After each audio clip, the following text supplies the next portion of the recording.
안녕하세요. 어려지는 뉴스TV 닥터 조은배입니다. 10년 전쯤 뉴스에서 불법 야매 시술의 심각성에 대해 보도된 적이 많았는데요. 사실 대부분의 분들이 요즘 같은 시대에 무슨 불법 시술이냐 하겠지만 의외로 비교적 몇 년 안 된 최근까지 불법 시술을 받으시고 병원을 찾는 분들이 꽤 있으시더라고요. 오늘은 이러한 불법 시술이 여전히 존재하는 원인과 부작용, 치료 방법에 대해 알아보도록 하겠습니다.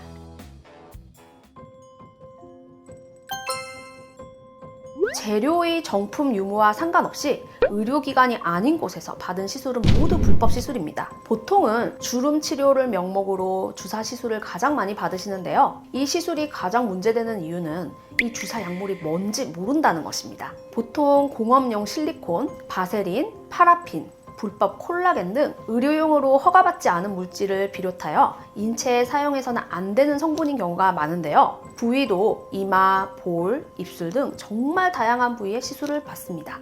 문제는 시술을 받을 때는 간단했던 것이 제거를 하려고 하면 간단하지 않다는 것인데요. 또한 야매 시술 부작용으로 내원하시는 분들 대부분이 시술에 사용된 재료가 무엇인지 모르는 경우가 거의 대부분이기 때문에 치료하기가 상당히 까다롭다는 점입니다.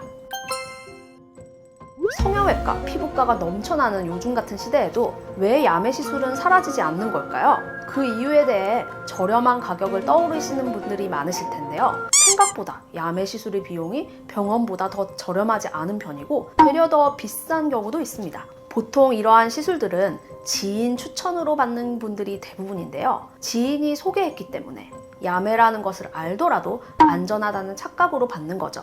누가 했는데 피부가 좋아졌더라, 몇 살은 어려 보인다더라 하는 말에 혹해서 충동적으로 받게 됩니다.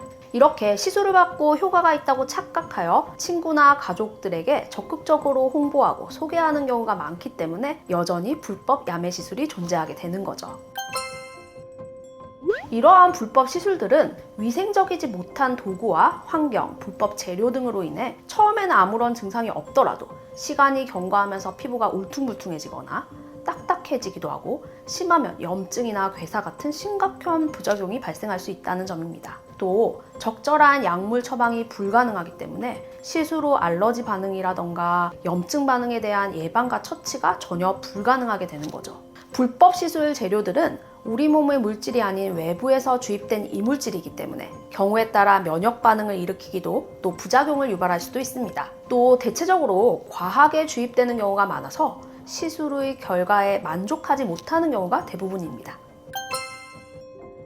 네, 가능하지만 100% 제거는 불가능합니다. 저 같은 경우는 보통 60-70% 정도까지 제거를 목표로 치료가 들어가게 되는데요. 부분적인 제거만으로도 심미적인 개선이 가능합니다. 이렇게 하는 이유는 피부는 표피, 진피, 피하지방, 근육 등 여러 가지 층으로 구성되어 있는데요. 의사가 시술하게 되면 한 층에 고르게 시술하게 되지만 불법 시술들은 이런 구조를 무시하고 무작위로 주입하기 때문에 어떠한 층에 이물질이 존재하는지 알 수가 없습니다. 또 시간이 지나면서 정상 조직과 경계가 불명확한 유착을 형성하게 되는데요. 이를 100% 제거하려면 이물질 뒤에 엉켜있는 혈관, 신경과 같은 정상 조직에 엄청난 손상을 줄 수가 있기 때문에 이로 인한 2차 부작용 때문에 100% 제거란 사실상 불가능하게 되는 거죠.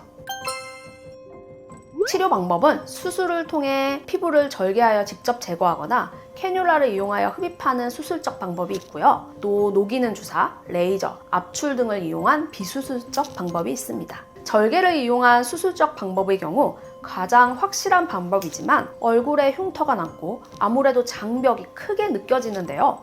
또 시술을 받을 때도 병원을 방문하지 않았기 때문에 그걸 제거하기 위해 수술을 받으려고 병원을 간다는 것이 환자 입장에서는 매우 어려운 것이 사실이에요.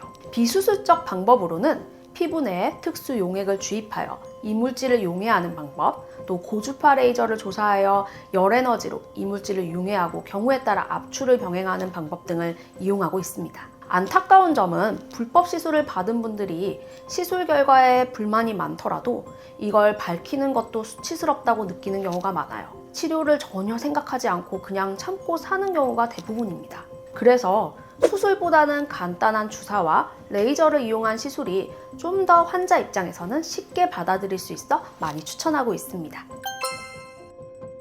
불법 시술로 인해 실패를 경험한 만큼 이물질 제거 치료만큼은 전문 의료기관에서 의료진과 직접 면담을 통해 치료 계획을 수립하셔야 하는데요. 그리고 치료 상담 시 부끄럽다고 생각하시지 마시고 최대한 알고 있는 시술에 대한 정보를 오픈하셔야 알맞은 치료 계획을 세울 수 있습니다. 부작용 발생 후 방치가 할수록 치료 기간이 길어지고 또 복잡해질 수 있기 때문에 최대한 빠르게 치료받으시길 바랍니다. 오늘은 불법 야매 시술과 이에 대한 치료 방법에 대해 알아보았는데요. 오늘 정보가 도움이 되셨다면 구독과 좋아요 눌러주세요. 감사합니다.